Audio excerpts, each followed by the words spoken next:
Para poder entender esto, nosotros necesitamos, para poder entender esto, nosotros necesitamos recordar ciertos principios de interpretación de la Torá que rigen a la hora de uno afirmar esto es una alusión a. Usted no puede tomar un texto de la Torá y decir, no, esto es una alusión a así del aire, sino que tiene que seguir ciertas reglas de interpretación de la Torá que han establecido los jueces de Israel, los profetas. Y hay una regla de interpretación de la Torá que se conoce con el principio de Gezerá Shabá, o el principio de analogía de expresiones. ¿Qué quiere decir el principio de analogía de expresiones? Para hacerlo simple y sencillo que todos acá lo podamos comprender. El principio de Gezerá Shabá establece que cuando dos textos separados en tiempo y espacio contienen una misma palabra que comparte una misma raíz, existe una relación entre ambos textos. Y consecuentemente, las provisiones halágicas y proféticas que nosotros encontramos en el primer texto aplican también al segundo. ¿Ok? Equivalencia de expresiones. Dos textos separados, pero que están unidos sobre la base de una frase, de una palabra o de una raíz gramatical similar. Cuando eso se da, estamos en presencia de analogía de expresión. Y al encontrar analogía de expresión, tú encuentras un significado impresionante que no tienes acceso a él a menos que conozca cómo aplicar la ley. Por ejemplo, en 1 de Samuel, capítulo 11, se utiliza la frase, no pasará navaja por su cabeza. Y en Jueces, capítulo 13, verso 5, se usa la frase, no pasará navaja sobre su cabeza. Sobre esa base, uno puede decir que tanto Samuel como Sansón fueron nazareos.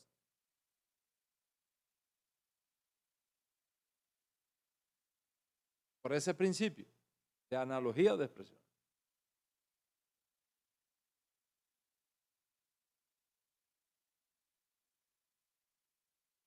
Quiere decir entonces que un texto de la Escritura puede ser usado para explicar otro texto de la Escritura si hay una conexión entre ellos.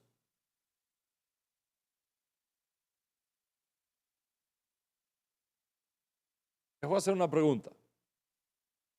¿Por qué nosotros ayunamos en Yom Kippur?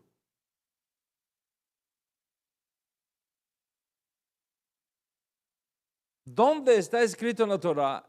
El día de Yom Kippur no se puede comer, no se puede beber por 27 horas.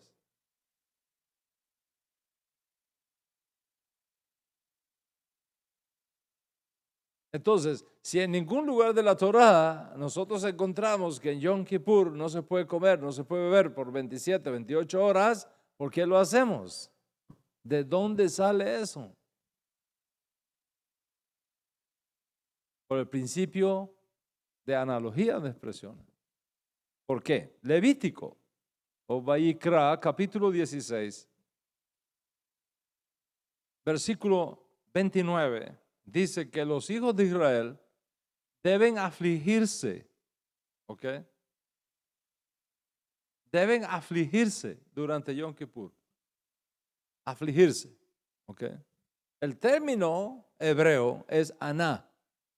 Afligirse, eso que dice aná. Pero hay otro lugar en la Torá donde aparece el término aná. Se los voy a leer. Dice, y te humilló y te dejó tener hambre. Te humilló y te dejó tener hambre. Y ahí donde dice te humilló, aparece Aná.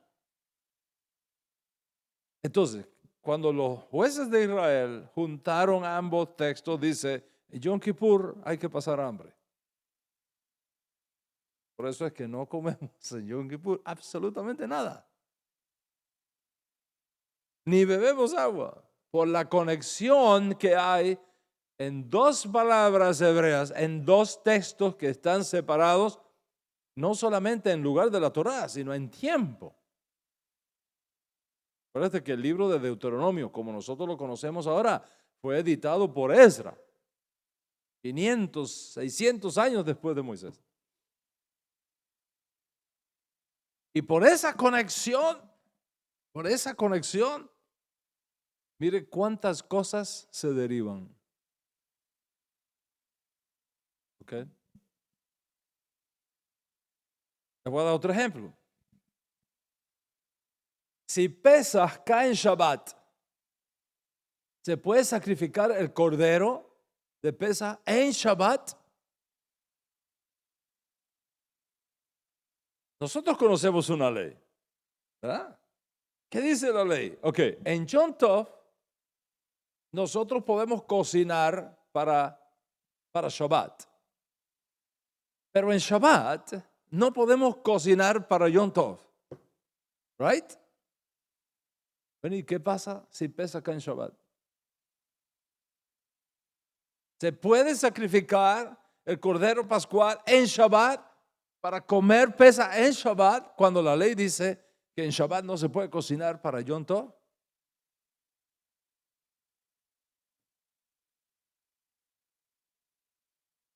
Esa pregunta se la trajeron al Rabí Hillel de Babilonia, una generación antes de Yeshua. ¿Y cuál fue la respuesta que dio el Rabí Hillel de Babilonia? Él dijo, si Pesaj cae en día sábado, ¿ok? Si Pesaj cae en día sábado, el cordero pascual, el corbán Pesaj, ¿se debe sacrificar en sábado?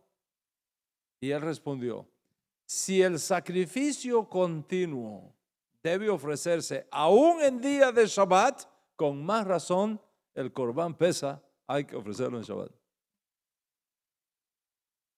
Y sobre esa base, se establece que si en el evento que Pesaj caiga en Shabbat, aún en Shabbat hay que hacer el sacrificio del cordero pascual. Esa es la raíz, esa es la base de este principio de interpretación que llamamos Geserashva o analogía de expresiones. Entonces, ¿cómo explicamos? Que en Jeremías, capítulo 22, Dios Altísimo impone un triple decreto contra Kenayahu, Conías, y en los textos posteriores ninguno de esos decretos se cumplió. ¿Cómo lo explicamos? La analogía de expresiones contiene un fuerte peso a esta interpretación, aun cuando no pueda ser probada históricamente en el más sentido estricto del término monárquico. Y es por eso que sobre esa base decimos que aunque la posición de gobernador que ocupó Zorobabel no fue realmente monárquica, tenía la intención de establecer la monarquía tan pronto como se dieron las condiciones, por el uso de la misma palabra en ambos textos.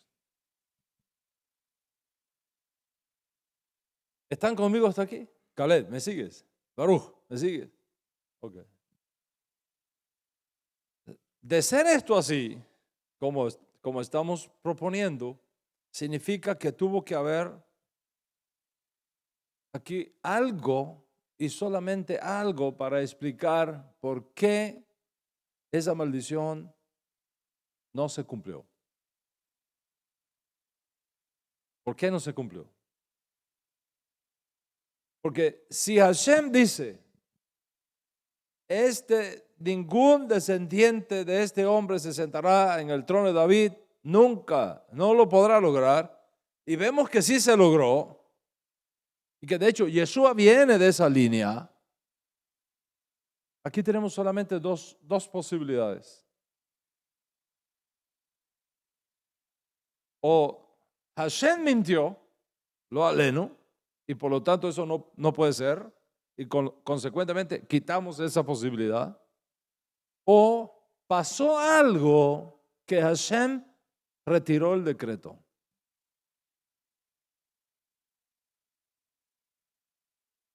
Y nosotros sabemos por experiencia en otros casos que la única cosa que puede en ciertas condiciones levantar un decreto del tribunal celestial es cuando el hombre hace teshuvah. ¿Cuál fue el decreto que se levantó contra la ciudad de Nínive en los días de Jonás? En 40 días esta ciudad será destruida. Es un mal decreto, terrible decreto. Pero ¿qué hizo el rey y qué hicieron los súbditos del rey? Incluso hasta los animales. En Nínive, ¿qué hicieron? Se arrepintieron.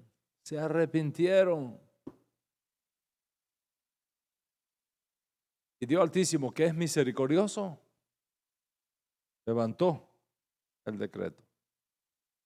Entonces, como Dios no puede mentir, la única alternativa que nosotros tenemos en la mesa para responder a la objeción de que ninguna de las tres cláusulas de maldición que encontramos en el decreto contra Jeconías se cumpliese, obedece a una sola razón conocida: que el hombre hizo teshuvah. Que hizo teshuvah. Y la teshuvah siempre mueve la misericordia divina sobre ti. El arrepentimiento, cuando hay teshuvah shelema, de corazón auténtico, verdadero, cuando Hashem ve que el corazón del hombre está contrito y humillado, dice: al corazón contrito y humillado tú no rechazas.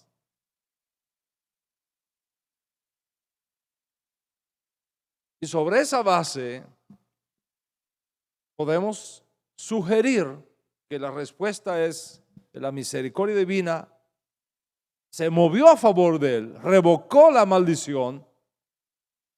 Pues ya sabemos que los malos decretos pueden ser aliviados, incluso removidos, cuando el corazón del hombre se arrepiente de forma apropiada. Y creemos que este fue el caso, aun cuando los registros de nuestros libros sagrados no lo especifiquen. Es decir, queda implícito, aunque no necesariamente explícito. ¿Están conmigo hasta acá? Ahora bien, esto implícito se corrobora por el testimonio de las memorias de fuentes rabínicas posteriores. ¿Ok? Les voy a leer de Levítico Rabá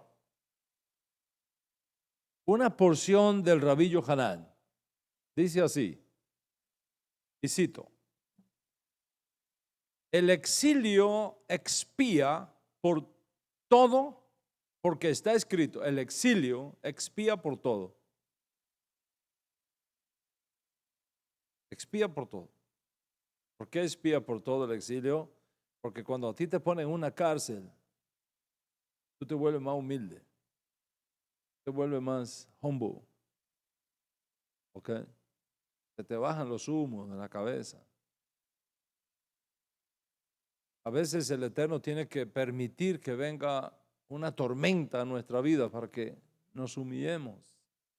Y cuando viene el golpe, el hombre tiene la tendencia, si es hierro, el fuego lo ablanda. Si es barro, el fuego lo pone más duro todavía. Pero si es hierro, se ablanda.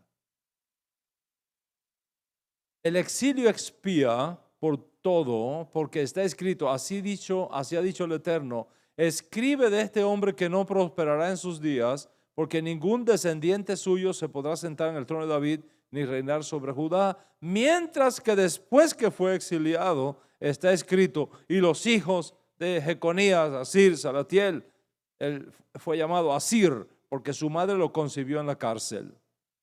¿Está escuchando? Tuvo hijos en la cárcel. Dice, Salatiel, porque Dios Altísimo no lo estableció, no lo plantó como son plantados los demás. Sabemos por la tradición que una mujer no puede concebir estando en pie. Sin embargo, ella concebía estando de pie. Y otra interpretación que Salatiel significa porque Dios Altísimo obtiene absolución de su juramento. En otras palabras, así como Hashem pone un decreto, también lo puede quitar.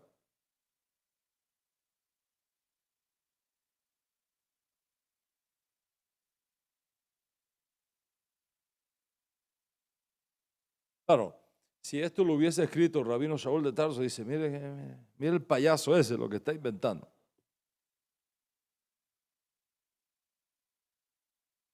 ¿Ya?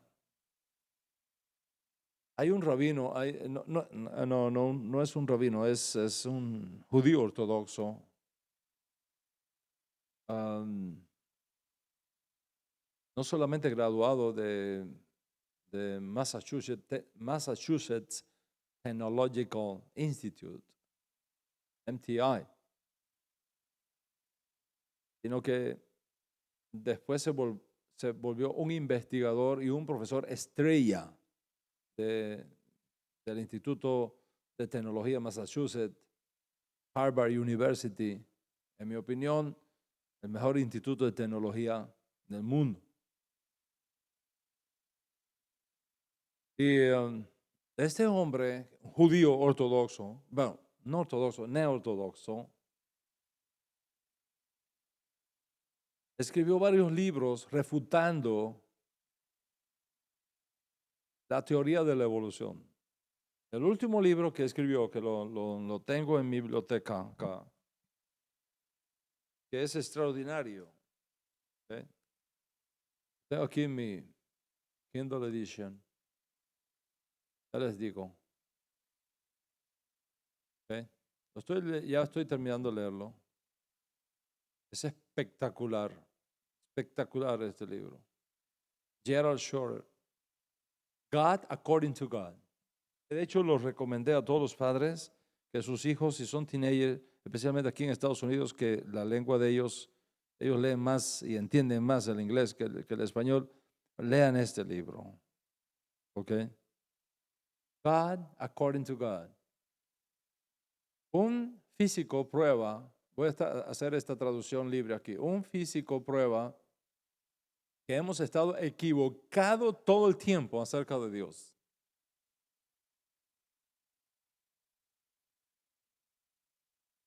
Aquí está. ¿Cómo ha reaccionado la comunidad científica cuando este libro acaba de salir a la luz? Lo puedes comprar por Amazon.com. ¿Okay? ¿Cómo ha reaccionado la comunidad científica? Eso es lo que se ha atrevido a decir algunos del establishment, que es un payaso. Es un payaso. Un físico nuclear, profesor de Massachusetts Technological Institute, y es un payaso. ¿Por qué es un payaso? Porque se ha atrevido a decirle a todos los ateos con falsa ciencia, pseudociencia, que durante todo nuestro análisis del origen de la vida y del hombre en la tierra, hemos estado equivocados. Y en la concepción del establishment es imposible, Dios no cabe. Y no importa qué científico sea, si mete a Dios, es un farsante. Si no mete a Dios, no importa lo que diga, es ok, es otra teoría interesante.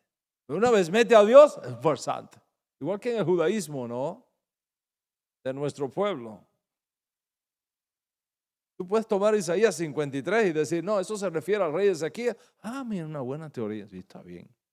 Te puede decir, no, eso se refiere a Israel. Magnífico, esa es otra teoría. Pero no te atrevas a decir que eso se refiere a Yeshua, porque si dice Yeshua, es un payaso, un inventador de cuentos. Pues son los paradigmas de los prejuicios establecidos cuando una persona no quiere creer. Y sobre esto fue que dijo el Ribi, no tendrán perdón nunca. Porque cuando Hashem te muestra a ti la evidencia y por tú proteger tu ego la niegas, cuando es evidente que está ahí, you're in trouble with God.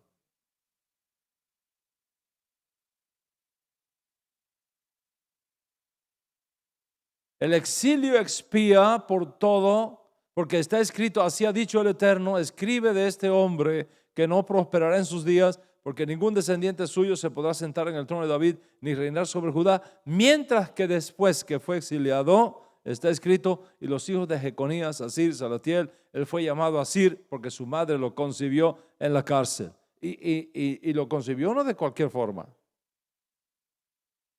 Sabemos por la tradición que una mujer no puede concebir estando de pie. Es decir, cuando un hombre y una mujer en la época habían dos tradiciones importantes, ¿okay?, con respecto al sexo en nuestro pueblo. Primera tradición es que ninguna mujer que tenga sexo de pie sale embarazada. Y segunda tradición, que ninguna mujer judía en su primer encuentro sexual sale embarazada nunca. No sale embarazada, nunca. Esas son dos tradiciones que existen en nuestro pueblo. Y contra todo eso dice, sabemos por la tradición que una mujer no puede concebir estando de pie. Sin embargo, ella, la esposa de Conías, concebía estando de pie.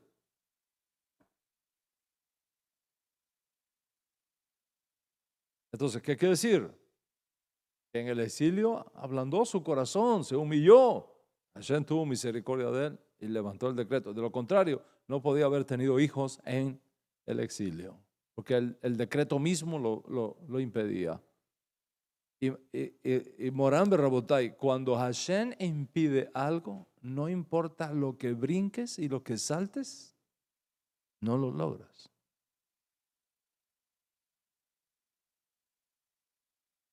Cuando Hashem te ciega los ojos, te pasa por adelante Moshe Rabenu y no lo ves. Dice que es un diablo. Todo el mundo ve a Moshe Rabenu, menos tú. Porque cuando Hashem ciega, ciega. Yo sé. Es igual que la vida. Cuando llega tu momento de irte de aquí, hermano, no importa lo que hagas, te vas. No importa lo que hagas, te vas. Llegó tu hora, te vas. Ya saben el cuento del cabecipelado aquel. Okay. El cuento, ¿no lo sabe? Eso es un decreto celestial que vino sobre un hombre, se apareció el ángel de la muerte y le dice, oye, prepárate que mañana a las 3 de la tarde vengo por ti, ve, arregla tu casa, tus cosas, a las 3 de la tarde te vengo a buscar. El hombre llega a la casa todo afligido y la mujer dice, ¿pero qué te pasa? Y el hombre mueve para acá, ¿pero qué te pasa? Y dice, bueno, te voy a confesar algo. Ok, siéntate, tranquila. Pero se me apareció el ángel de la muerte y me dijo, mañana a las 3 te vengo a buscar.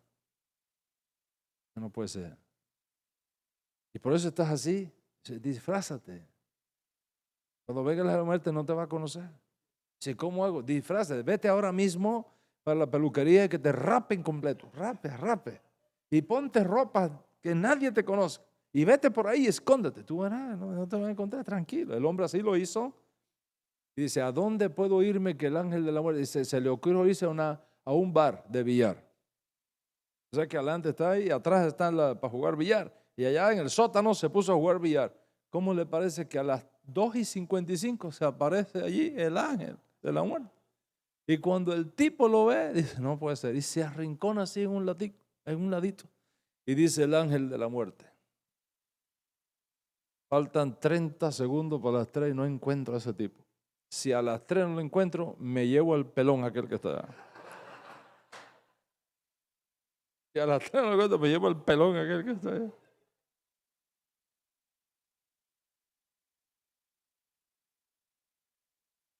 Decía un rabino, estaba enseñando un rabino en una clase y él decía, muchachos, ustedes tienen que arrepentirse 1 hora antes de la muerte. 1 hora antes de la muerte te tienes que arrepentir. Y dice un estudiante, ¿por cuándo yo sé cuándo es la hora antes de la muerte? Dice, por eso que te tienes que arrepentir ahora. Ahora, el arrepentimiento hace milagros extraordinarios. Dios se compadece de cada uno de nosotros. No importa los errores que hayas cometido en tu vida. No importa las veces que la hayas embarrado. Al momento que tú lo reconoces y tú vas delante de Hashem contrito y humillado, Hashem tiene misericordia de ti. Miraré a aquel que es pobre y humilde de espíritu y que tiembla mi palabra. Y eso le pasó a este hombre en Babilonia. Les voy a leer otro midrash, el pesquita del Rav Kahana. Dice este midrash lo siguiente. Recuerden que los midrashim son estilos rabínicos en forma de parábolas, de historias, de leyendas para explicar un texto oscuro de la escritura. Dice el midrash que mencioné. Yo acepté el arrepentimiento de Jeconías. ¿Por qué no habría de hacerlo? Un cruel decreto fue impuesto sobre él. Y cita ahora Jeremías. Este hombre es como una vasija despreciable y rota, como un objeto que nadie desea. Porque Jeconías, de acuerdo con el rabí Abba bar Kahana, vino a ser como una calavera. Estaba secado, pichadito, como cuando un cubano llega de Cuba. Pichadito, quemadito. Una vasija que nadie desea, como un orinal. ¿Saben lo que es un orinal? Los cubanos saben lo que es un orinal. El orinal es una pieza que se usaba, yo me acuerdo en Cuba, en casa de mis abuelos se usaba, no había baño sanitario como aquí, solo había un orinal y uno orinaba ahí en la noche. Si había que orinar, no se podía salir afuera, donde estaban las letrinas afuera, se había un orinal. Una vasija que nadie desea, un orinal, dijo el rabí Samuel Barhamam. Rabí Asa bar Abum ben Benjamín dijo en nombre del rabí Papi, grande es el arrepentimiento que permite a Dios Altísimo poner a un lado su ira y sus malos decretos. ¿Dónde está la evidencia de que el arrepentimiento del hombre permite a Dios Altísimo detener su ira? ¿Dónde está la evidencia? Del verso que dice, tan cierto como que yo vivo, afirma el Señor, que aunque Jeconías, hijo de Joacim, rey de Judá, sea un anillo en mi mano derecha, aún de allí lo arrancaré. Sin embargo, un descendiente suyo fue visto como un anillo vuelto a poner en su lugar, pues las escrituras dicen, en aquel día afirma el Señor Todopoderoso, te tomaré a ti, mi siervo Zorobabel, hijo de Salatiel, afirma el Señor, y te haré semejante a un anillo de sellar, porque yo te he elegido, afirma el Señor Todopoderoso. Y de este Zorobabel viene Jesús.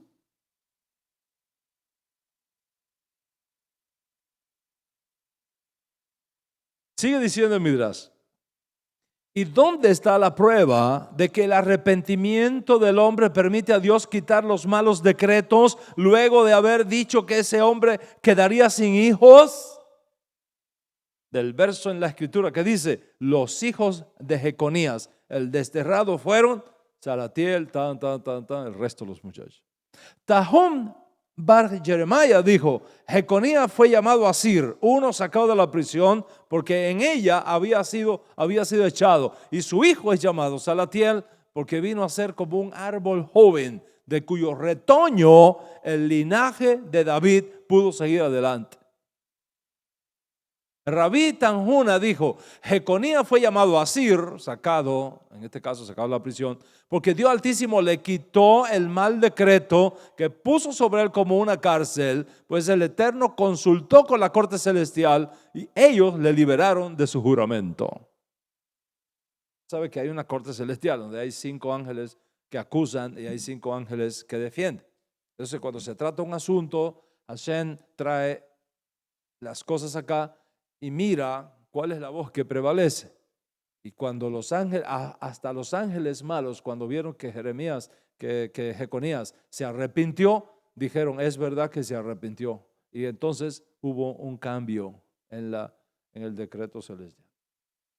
El arrepentimiento cambia la opinión de la corte celestial a tu favor siempre. Mire lo grande que es el arrepentimiento.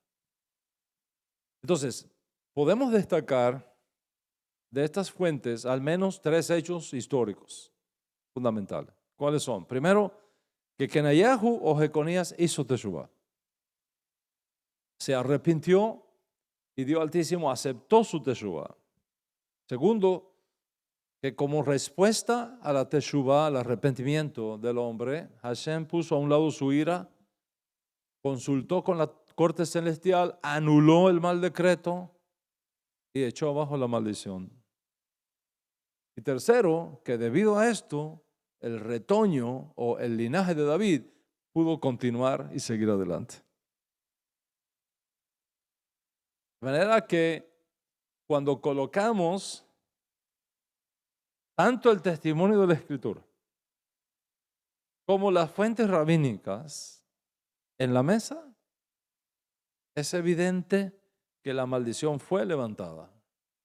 Y por lo tanto eso no afecta la legitimidad de Yeshua para tomar la línea davídica abierta a través de aquel mal decreto que fue anulado, que fue cancelado. Y aunque él sea un descendiente de Jeconías, la maldición no lo alcanzó a él, porque el mal decreto fue revocado. ¿Cuánto entendemos el tema que está en la mesa? Ok. Vamos ahora a mirar el asunto desde otra perspectiva. Cuando es simplemente un asunto de lógica. Cuando nosotros leemos a Matíyahu, a nuestro masoreta Matíyahu, y aclaro, nuestro masoreta Matíyahu en el sentido académico tradicional, no necesariamente académico histórico. ¿Okay? Recuerden que ninguno de los llamados masoretas o evangelios fue escrito por alguna persona que nosotros sepamos. Todos los evangelios fueron escritos anónimamente. No sabemos quién los escribió. Lo único que sabemos es que viene de una tradición que según Matíyahu, y que viene de una tradición según Yohanan, o que viene de una tradición según Hillel, o que viene de una tradición según Meir. Pero en los textos, en las copias de los manuscritos que tenemos, en ningún lugar viene el nombre del escritor de la historia. Creemos que es la tradición de Matíyahu por donde viene esa información, y por eso se llama según Matíyahu. ¿Okay? Entonces, cuando leemos a Matíyahu, sabemos del uso constante que él hace del Tanaj. Uno de los masoretas que más cita el Tanaj es Matíyahu.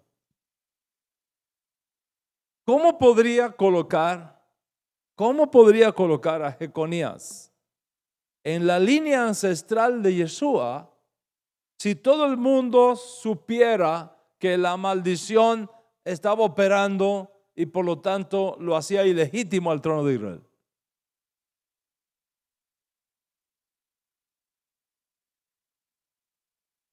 ¿Cómo ser tan iluso de introducir a alguien en una genealogía cuya descendencia todo el mundo sabía que había perdido el derecho legítimo al trono de Israel? El hecho de que no encontramos controversia sobre este tema en los masoretas ni en las cartas apostólicas indica que todo el mundo sabía en Israel que este mal decreto había sido anulado, como luego es documentado en todas las fuentes rabínicas que hemos estado mencionando. Y el mismo argumento lógico que está detrás de algunas fuentes rabínicas que no dudan en afirmar que el Mesías desciende de Zorobabel, como hace por ejemplo el Midrash Tanhuma, quien pregunta ¿de quién descenderá el Mesías? Y responde de Zorobabel. Está demostrado claramente que en la mente histórica de nuestro pueblo Israel, por lo menos hasta la época de los Midrashim de la Edad Media, todo el mundo en Israel sabía que esa maldición había sido levantada.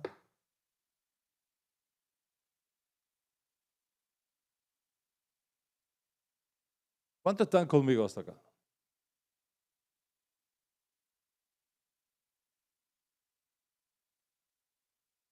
¿Me regalan unos minutos más? ¿Cómo ha respondido el cristianismo histórico a este problema?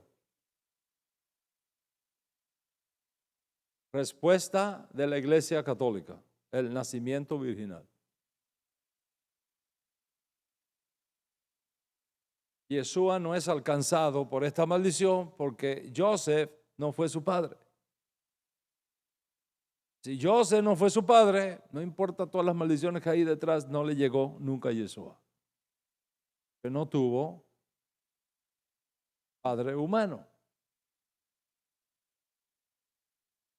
Es decir, sobre la base de esta asunción, Yeshua no tiene problema de haber sido alcanzado con la maldición de Jeconías, porque nunca pasó a él, por cuanto Joseph, el esposo de Miriam, descendiente de Jeconías, nunca fue el padre biológico de Yeshua.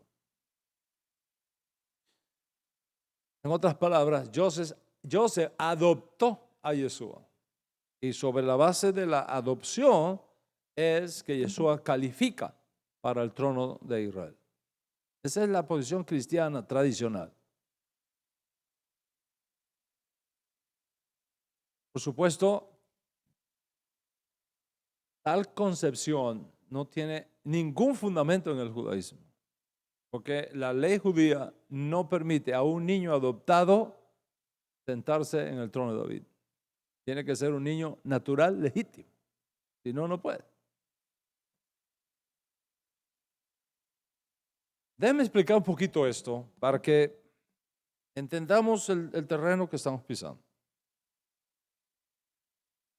Hay tres bondades de la Torá que solamente vienen por vía paterna y donde la madre no afecta para nada. Hay tres bondades de la Torá que solamente vienen por la vía paterna. Primero, la herencia de la tierra.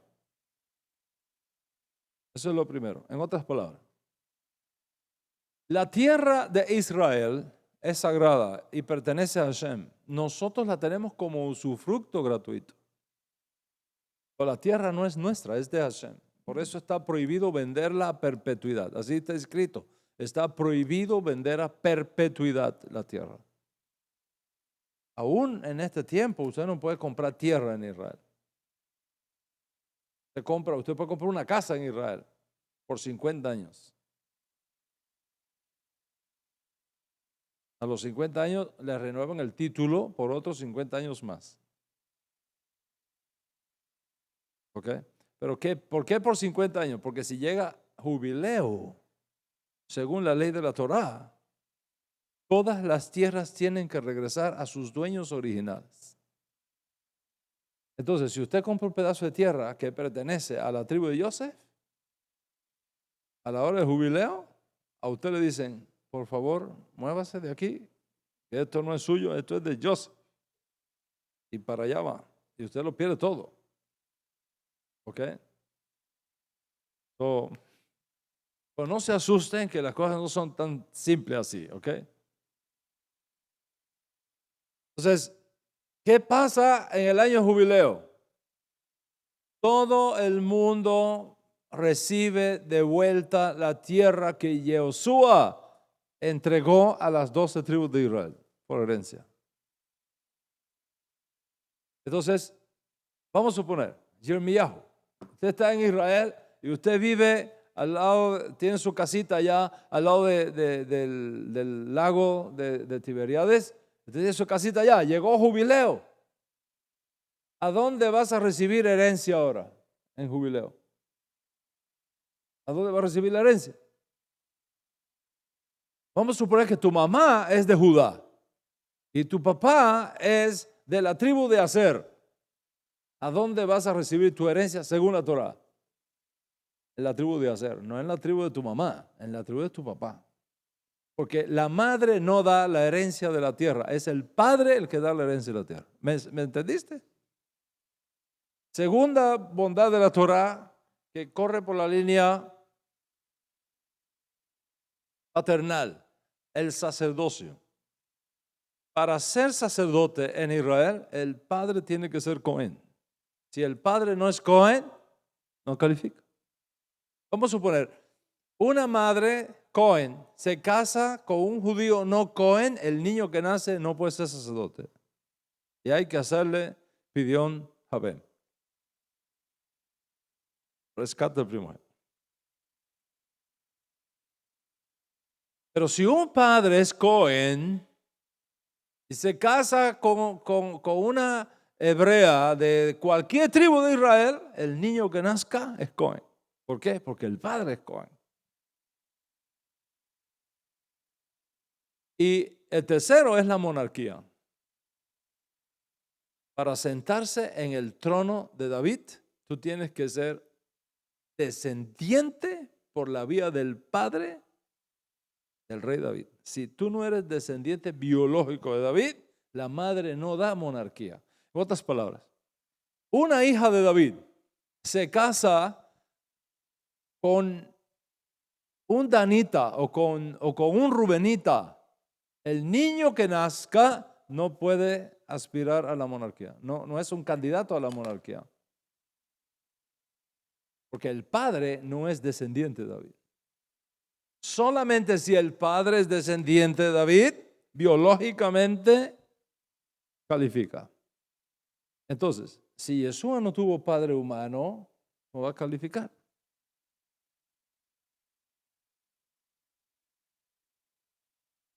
¿Cuál es la respuesta simple que da el judaísmo?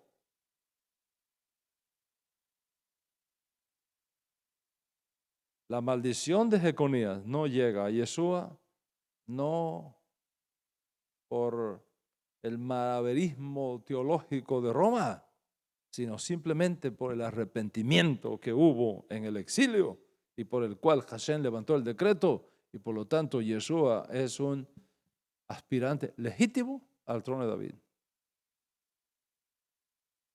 Tal vez no es tu aspirante y te ríes y te burlas de él, tienes derecho a eso y también de las consecuencias. Pero para nosotros es el aspirante seguro y confiable.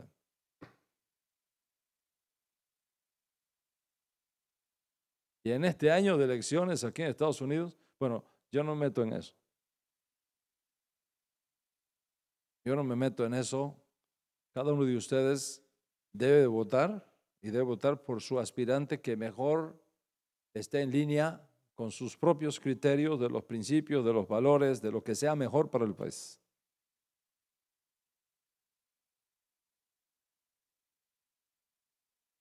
Pero en cuanto a Yeshua, es nuestro candidato. Es nuestro candidato. Si estamos equivocados, al final del día, si estamos equivocados y resulta que fue Sneerson,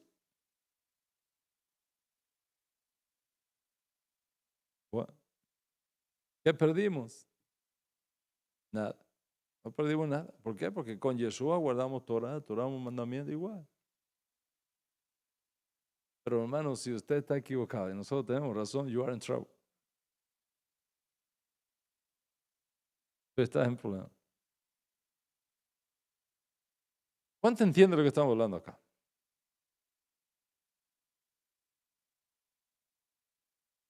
Resumen.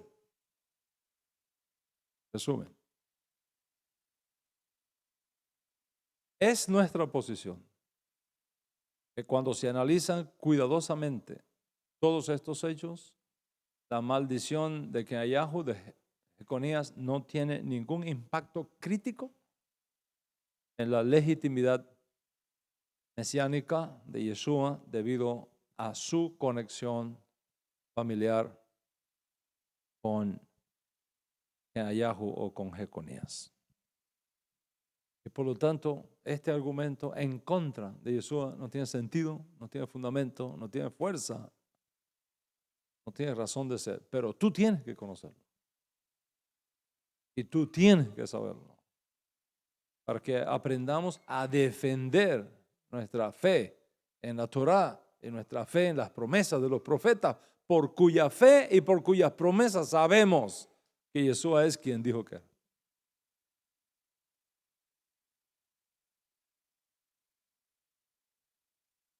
Hoy llegó un texto por WhatsApp.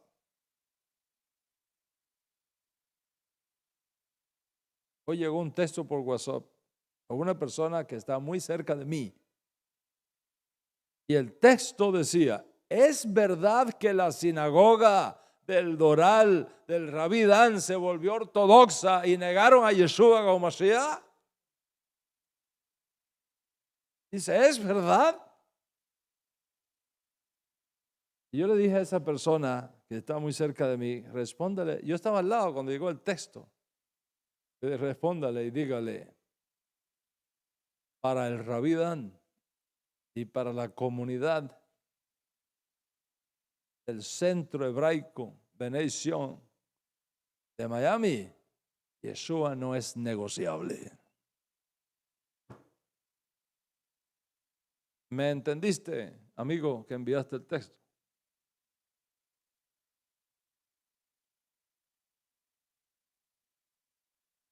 Yo puedo estar equivocado, porque aquí solo Dios es Dios. Yo puedo estar equivocado, pero me lo tienes que demostrar.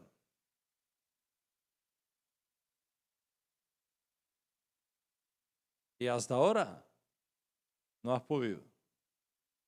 Por una simple razón, no porque yo sea duro de cabeza, sino porque tus argumentos no resisten la grandeza del testimonio que tenemos de Yeshua como Mashiach. Y cuando uno llega a esos principios en su vida, entonces no puedes hacer otra cosa que luchar por la verdad y anunciar la verdad y no sacrificar la verdad. Paz sobre ustedes y sobre toda la casa de Israel. Shalom, shalom.